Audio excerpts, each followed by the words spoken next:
So I know it's cliche, but the first thing that we're going to do is make sure that your device is on. The second thing that we're going to do is make sure that it's networked.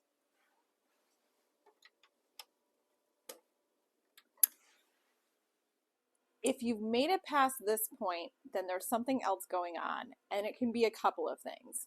The first thing is it connected to Wi-Fi?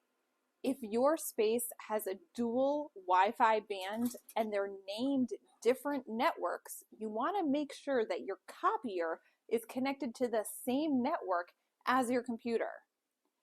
The computer can only find the same IP addresses that are on the network that matches the computer.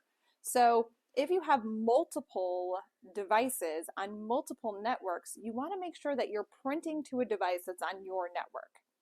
It's very easy. All you need to do is go up to the device, look for that IP address, and look for the Wi-Fi band it's connected to. Make sure that when you go to your computer, you're selecting the same Wi-Fi band. So as you can see, when I have my printer choice selected, it says error, printing offline.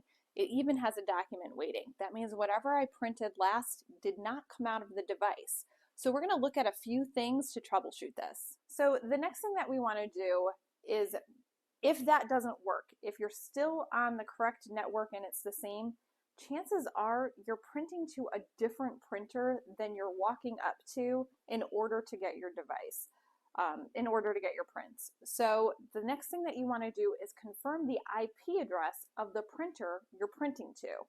All you need to do is right-click when you're in your control panel, and you're going to be able to go to Properties. Going to Properties will pull up the different tabs. What you're going to want to do is go to Ports. The ports should have the matching IP address to what you are looking at. And for us, this one sure does. So now our printer should be online when we go to connect, and we should have prints waiting for us at the place where we want them to be. For more information about your Kyocera copiers, visit bdsdoc.com or like and follow this channel.